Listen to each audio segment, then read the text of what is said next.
Mungu ni roho, lakini tukisoma Biblia inatuambia tumeumbwa kwa sura na kwa mfano wa Mungu. Mwanzo 1:26-27 anasema Mungu akamuumba mtu kwa mfano wake, kwa mfano wa Mungu alimuumba mwanamume na mwanamke aliwaumba. Sisi ni wazo la Mungu, akatengeneza huo uumbaji, lakini akamweka mwanadamu aendelee kufanya kile yeye anafanya. Pamoja na uumbaji wote na viumbe vyote alivyoviumba, akamweka mtu ambaye anafanana na yeye. Akachukua sehemu ndogo ya akili yake, sehemu kidogo ya akili yake akaweka kwenye akili ya mtu. Akataka mwanadamu asimamie hicho alichoumba, akikontrol hicho alichokiumba, akiongoze kile alichokiumba, akizalishe kile alichokiumba. Ili aweze kufanya hivyo vitu, akaweka akili yake. Kwa hiyo anaposema tumeumbwa kwa sura na mfano wa Mungu, anazungumzia akili ya Mungu ndani yetu. Baada ya anguko la dhambi, mwanadamu alipoteza akili ya Mungu kwenye akili yake. Baada ya kupoteza akili ya Mungu, mwanadamu muda wote mawazo yake yakawa sio ya uumbaji, mawazo yake yakawa ya uharibifu, mawazo yake yakawa ya uuaji. Mungu akaona sio kile alichokiumba. Neno linasema Mungu akatazama mwanadamu, akaona mawazo yake muda wote ni ya uovu, akagairi. Kwa nini aligairi? Kile alichokiweka ndani yake kilikuwa kimeingiliwa na adui. Akili ya Mungu ndani ya mtu ilikuwa imeshughulikiwa na adui. Kwa yale mapenzi ya Mungu au kusudi la Mungu kumuumba huyo mtu halikuonekanika tena linaendelea, bali mpango wa adui ambao ni uharibifu, muuaji, mwizi, ndicho alichokiona kwenye mawazo ya mwanadamu. Maana yake ili uweze kufanya mapenzi ya Mungu unahitaji akili ya Mungu. Usipokuwa na akili ya Mungu, ndicho Mungu akikutazama anaona mawazo ya uovu ndani yako, anaona uharibifu ndani yako, anaona uuaji ndani yako. Lakini hapa anasema Mungu alimuumba mwanadamu atawale, amiliki, aongoze. Mwanzo 6:5. Bwana akaona ya kuwa maovu ya mwanadamu ni makubwa duniani, na kwamba kila kusudi analowaza moyoni mwake ni baya siku zote. Bwana akagairi kwa kuwa amemfanya mwanadamu duniani, akahuzunika moyo. Bwana akasema, nitamfutilia mbali mwanadamu niliyemuumba usoni pa nchi, mwanadamu na mnyama na kitambaacho na ndege angani, kwa maana nagairi ya kwamba nimewafanya. Kwa hiyo Mungu alifika mahali pa kugairi kwa sababu kile alichotarajia kukiona hakukiona, kile alichokusudia kitendeke hakikutendeka. Lakini Mungu anapozungumzia mfanano, anazungumzia hivyo ulivyo. Mtu yoyote akikuona amuone Mungu, katika kuenenda kwako amuone Mungu, katika kuwaza kwako amuone Mungu, katika kuongea kwako amuone Mungu, maamuzi yako yamuonyeshe Mungu. Kama hayamuonyeshi Mungu, manake akili ya Mungu imeondolewa ndani ya akili yako. Kwa hiyo haufanyi mapenzi ya Mungu, unafanya mapenzi ya yule adui. Wakorintho wa pili 3:18. Lakini sisi sote kwa uso usiotiwa utaji, tukiurudisha utukufu wa Bwana kama vile katika kioo, tunabadilishwa tufanane na mfanano huo huo, toka utukufu hata utukufu, kama vile kwa utukufu utokao kwa Bwana aliye Roho. Mungu anataka hivyo hivyo ulivyo udhihirishe au uonyeshe utukufu wa Mungu. Ili ufikie hatua hiyo, unahitaji akili ya Mungu. Ukishakuwa na akili ya Mungu, utafanya vitu kwa usahihi katika kila jambo na katika kila hali na katika kila majira. Lipo kusudi la Mungu ndani yake. Hilo kusudi la Mungu katika hayo majira, hiyo nyakati, hilo jambo, ili uweze kulielewa, unamhitaji Mungu, unahitaji akili ya Mungu. Usipokuwa na akili ya Mungu, huwezi kupata ufahamu wa hicho unachopitia. Mungu anataka nini? Kwa nini unapitia hicho? Akili ya Mungu ndio inaokupa kuelewa mapenzi ya Mungu kwa majira na nyakati sahihi ambazo Mungu anakupitisha nazo. Kwa hiyo mtu aliyepungukiwa akili ya Mungu hawezi kutimiza mapenzi ya Mungu wala hawezi kufanya mapenzi. Akili ya Mungu inakusaidia wewe kufanya sawasawa na Mungu anachotaka ufanye. Akili ya Mungu inakufanya ufanye pamoja na Mungu kila unalolifanya na kuliendea ushinde, kwa sababu sio wewe unafanya na hautakuwa peke yako, unakuwa na Mungu. Kwa hiyo kila jambo utakaloliendea wewe ni mshindi. Sasa yapo mambo mawili ya kuzingatia ili akili ya Mungu iweze kuumbika ndani yako. Ukizingatia kutendea kazi upendo, akili ya Mungu inaumbika ndani yako. Upendo ni tendo, lazima ufikirie, nimfanyie huyu hivi. Upendo sio maneno. Upendo ni kujitoa. Upendo ni kufanya kitu ambacho kinamplizi mwingine, kinampendeza mwingine. Kwa hiyo upendo ni tendo. Unapoanza kutenda matendo ya upendo, unatumia akili. Unapotumia akili, unaruhusu Mungu aishi kwenye akili yako, kwa sababu Mungu ni pendo. Kwa hiyo mtu unapoanza kuwaza kuwafanyia wenzako vizuri, kuishi na wenzako katika kutenda mema, unabadilisha akili yako. Ule uharibifu, ule wizi, ule uuaji, zile hila, zile chuki zinatoka kwenye akili yako, kwa sababu unawaza kumfanyia mtu kile ambacho hata wewe unatamani kufanyia. Ukishaanza kutoka kunako hila, chuki, masimango, dharau, Mungu anachukua nafasi kwenye akili yako. Waraka wa kwanza wa Yohana mlango wa 4 mstari wa 8 mpaka wa 16. Yeye asiyependa hakumjua Mungu, kwa maana Mungu ni upendo. Katika hili pendo la Mungu lilionekana kwetu, kwamba Mungu amemtuma mwanawe pekee ulimwenguni ili tupate uzima kwa yeye. Hili ndilo pendo, si kwamba sisi tulimpenda Mungu, bali kwamba yeye alitupenda sisi, akamtuma mwanawe kuwa kipatanisho kwa dhambi zetu. Wapenzi, ikiwa Mungu alitupenda sisi, hivi imetupasa na sisi kupendana. Hakuna mtu aliyemwona Mungu wakati wowote. Tukipendana, Mungu hukaa ndani yetu, na pendo lake limekamilika ndani yetu. Katika hili tunafahamu ya kuwa tunakaa ndani yake, naye ndani yetu, kwa kuwa ametushirikisha Roho wake. Hakuna mtu ambaye alimwona Mungu, ila mtu anamwona Mungu kupitia mtu mwenye pendo. Yaani ukimfanyia kitu fulani mtu cha pendo, anasema hakika nimemwona Mungu. Kwa hiyo Mungu amekamilishwa katika pendo ndani ya mtu. Usitake mtu afanye kitu fulani ndio umpende. Mpende mtu hivyo hivyo jinsi alivyo. Hilo ndio linaitwa pendo la Mungu. Ukipenda kwa sababu ya kitu fulani, wewe hujapenda, ila unakitaka hicho alichonacho. Ukifanya tendo la upendo kwa sababu ya kitu fulani, wewe hujafanya kwa upendo, umefanya kwa ajili ya kutengeneza ushirika. Upendo ni kufanya kile kitu ambacho hutarajii kurudishiwa. Unafanya kwa ajili ya Mungu. Kwa hiyo yule anayepokea lile pendo anamuona Mungu kupitia wewe. Kwa Warumi 8:34 anasema, ni nani atakayehukumiwa adhabu? Kristo Yesu ndiye aliyekufa, naam, na zaidi ya hayo amefufuka katika wafu, naye yuko mkono wa kuume wa Mungu. Tena ndiye anayetuombea. Ni nani atakayetutenga na upendo wa Kristo? Je, ni dhiki, shida, au adha, au njaa, au uchi, au hatari, au upanga? Kama ilivyoandikwa ya kwamba kwa ajili yako tunauawa mchana kutwa, tumehesabiwa kuwa kama kondoo na kuchinjwa. Lakini katika mambo hayo yote tunashinda na zaidi ya kushinda kwa yeye aliyetupenda.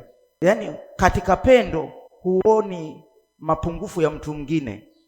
Ndio maana watu wakitokea wamependana kwenye mahusiano, hata ukimuuliza wewe hauoni huyu anafanya hivi, anasema hivyo alivyo ndio mimi nimeona hivyo ndio napenda. Yaani ule upendo unamfanya awe kipofu, asione mapungufu wala madhaifu. Ukiona mtu ameanza na kama ni wapo kwenye ndoa, ameanza anasema mapungufu ya mwenzie, elewa pendo limeshapungua hapo. Pendo likishaondoka, hata unavokula tu unaambiwa, wewe unakuleje? Kwani siku zote ulikuwa unanioni ninavyokula? Upendo umepungua. Upendo ukipungua, hakuna ushindi. Changamoto ndogo itawatoa kwenye mstari, kwa sababu mahali ambapo hapana pendo, mahali hapo hapana Mungu. Mahali penye pendo ndipo Mungu alipo. Tendea kazi upendo. Unapotendea kazi upendo, Mungu aliyezidi yote, mwenye hekima ya ajabu, huruhusu akili fulani ya kupata utatuzi wa hiyo changamoto unaopitia.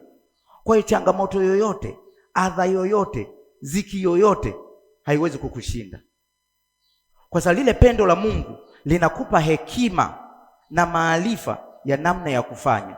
Ndio maana anasema hekima ni sehemu ya roho ya Mungu inayokaa ndani ya wanadamu, ili kuelewa kwa usahihi sawasawa na kitu ambacho kinatokea, Mungu anataka nini katika usahihi wa kiungu.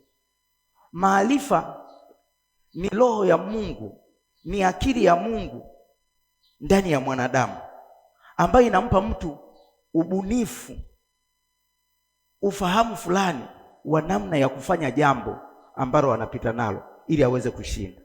Kwa hiyo ukitendea kazi upendo, akili ya Mungu inaumbika.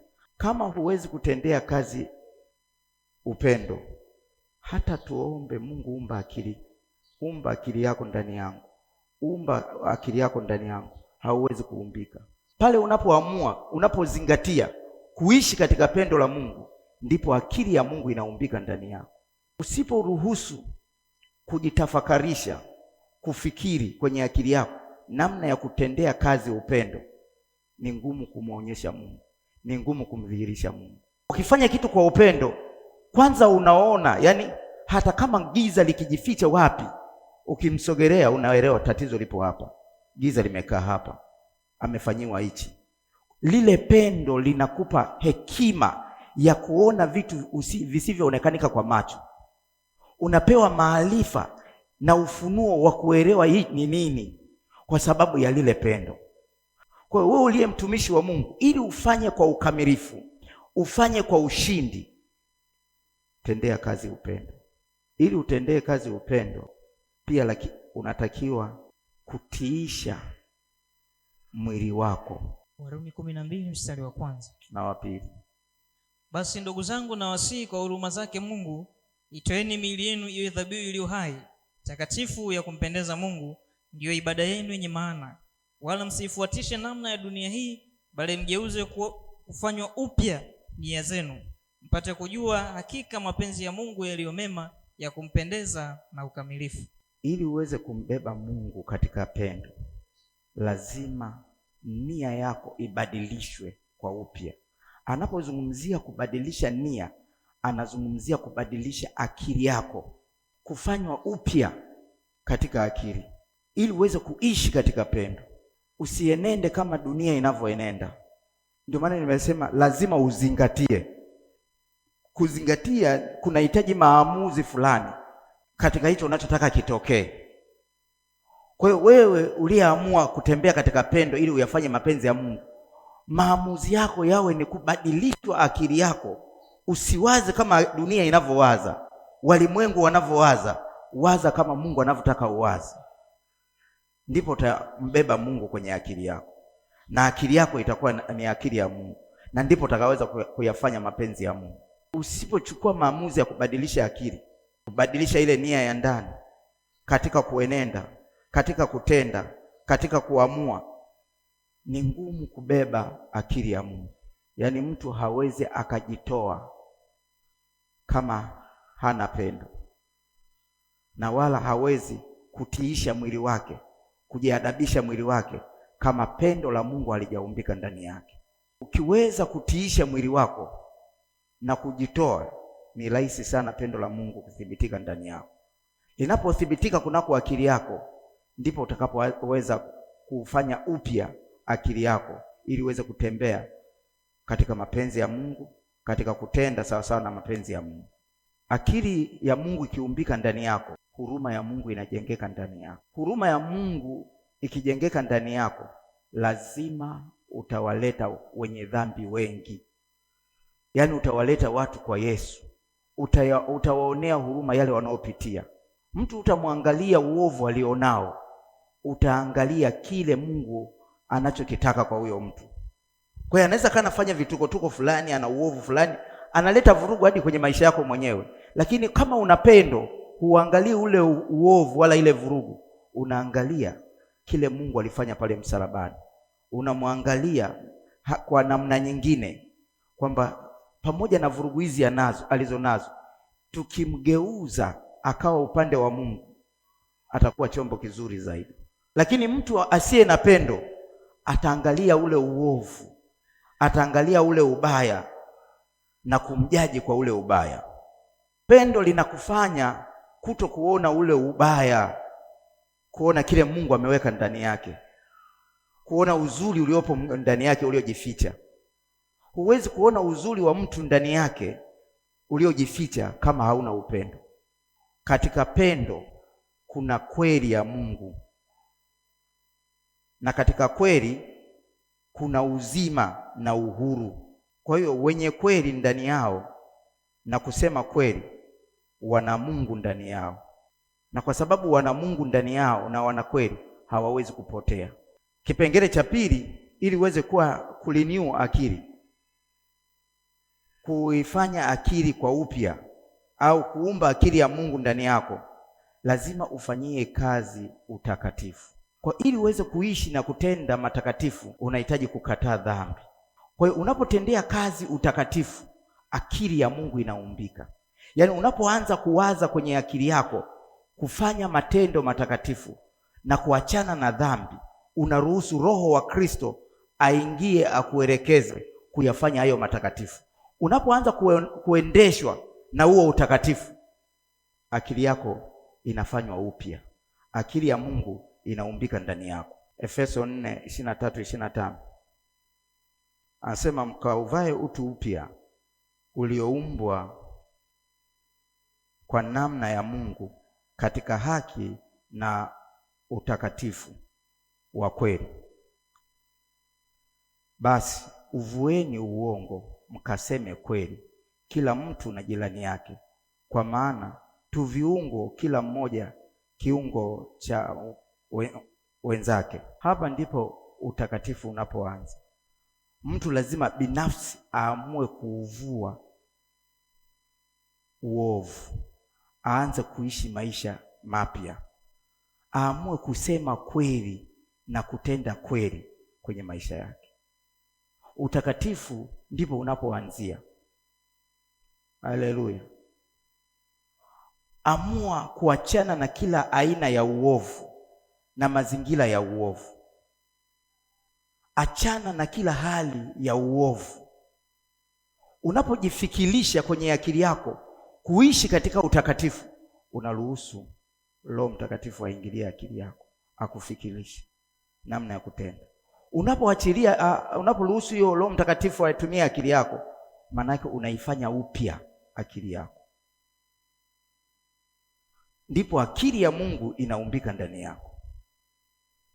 Timotheo wa pili mlango wa 2 mstari wa 21. Ikiwa mtu amejitakasa kwa kujitenga na hao, atakuwa chombo cha kupata heshima, kilichosafishwa kimfaacho Bwana, kimetengenezwa kwa kila kazi iliyo njema. 22. Lakini zikimbie tamaa za ujanani, ukafuate haki na imani na upendo na amani, pamoja na wale wamwitao Bwana kwa moyo safi. Hii ni mtu mwenyewe anaamua kuzingatia kujitenga na uovu. Anasema kama mtu atajitenga na hao waovu, hao wasiomcha Mungu, hao ambao wanaweza kukupotosha, hao ambao hawamwabudu Mungu, hawana mpango wa safari ya uzima wa milele, ukijitenga nao na kujitakasa, huyo mtu atakuwa chombo kisafi kitakatifu, kifaacho kwa ajili ya kila kazi iliyo njema. Kwa hiyo ukiamua kuishi katika utakatifu na kutendea kazi utakatifu, akili ya Mungu inaumbika ndani yako. Akili ya Mungu ikiumbika ndani yako, utayafanya mapenzi ya Mungu na Mungu atakutumia katika kiwango cha usahihi na kile ambacho Mungu alitaka ukifanye chini ya jua. Lakini yanahitaji maamuzi ya mtu kuamua kujitenga na hao. Wanaweza kawa wapo humo ndani tunasali nao. Ukiona mtu ana mizaa anakuja saa 3 ibadani, saa 4 kanae mbali, atakuchelewesha huyo. Kama mtu alikuwa na wazo toka jana, kuna kitu anamlilia Mungu, kuna kitu anatamani kutoka kwa Mungu, anatamani Mungu afanye jambo fulani, nakwambia saa 12 yupo mwanaongea peke yake, anamwambia Mungu, usinipite, usiniache katika hili, nimechoka maisha kama haya, nimechoka kuenenda katika hili, nimechoka vita kama hizi, nataka nikuone Bwana. Mtu mwenye ibada yake ilikuwa toka jana. Huwezi kufanya vitu vya kuigiza. Ndio maana amesema ukizingatia kutendea kazi utakatifu. Kuzingatia kuna maamuzi. Yule mwana mpotevu anasema alipozingatia moyoni mwake, akakaa akajifanyia counseling binafsi. Hivi kule nyumbani nimeacha wafanyakazi wangapi? Wanakula, wanasaza. Inakuja mimi nakula na nguruwe. Hivi nimeshinda kabisa kupiga magoti nitubu. Kwa nini nikitubu kutakuwa nani? Naenda nitamwambia Baba, nimekosa mimi. Yaani ana maamuzi, ameamua kuzingatia kwenye moyo wake na akili yake. Akaona kutubu kitu gani? Nishinde kutubu kwanza, yule si babangu. Hata kama nitatubu mbele ya wafanyakazi, lakini bora nirudi nyumbani nikale. Akarudi na Mungu akampokea. Kuna hali fulani inahitajika kwenye maisha ya mtu, kwenye akili ya mtu, kwenye moyo wa mtu, aamue kuzingatia. Akiamua kuzingatia, hata puuza vitu vitakatifu vya Mungu. Unaposhindwa kuheshimu matakatifu, huwezi kumuona Mungu. Utakuwa kweli ni mlokole, lakini upo vile vile. Changamoto ndogo kabisa inakukimbiza. Katika utakatifu kuna ushindi. Ukitendea kazi utakatifu, hakuna anayeweza kupambana na utakatifu, kwa sababu utakatifu ni Mungu mwenyewe. Yeye ndiyo mtakatifu. Kwa hiyo ukiubeba utakatifu kwenye akili yako, hata mtu ajitahidi kushindana kufikiria namna ya kufanya vitu, hawezi kushindana na wewe, kwa sababu kuna vitu vingine hata wewe utafanya sio kwa akili yako. Mungu anakufunulia tu hapo isifanye kwa hivi.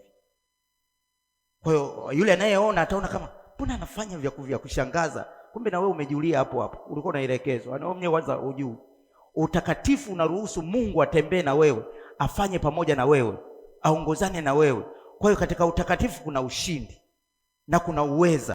Lakini kama huishi katika utakatifu, wewe utakuwa feli ya kila paitwapo leo, unashinda. Ndio maana neno linasema tunayaweza yote katika yeye. Hauwezi ukawa na yeye kama huna utakatifu, maana yeye hatembei na waovu, anatembea na watakatifu. Kwa ili uweze yote katika yeye, akili yako inatakiwa iishi katika utakatifu. Unaweza kuwa umekaa na haujatenda dhambi, ila akili yako inawaza dhambi. Kuzimu wanainua mapepo na mizimu inaanza kukueleza, fanya kwa staili hii, tumia njia hii. Ikiinuka ile mizimu na mapepo, inafunga anga, inakusikizisha habari za chini, kuzimu. Kwa hiyo wewe anga lako linakuwa limefungwa. Kwa hiyo ukitokea mahali popote ni giza linaonekana. Lakini hujakosea.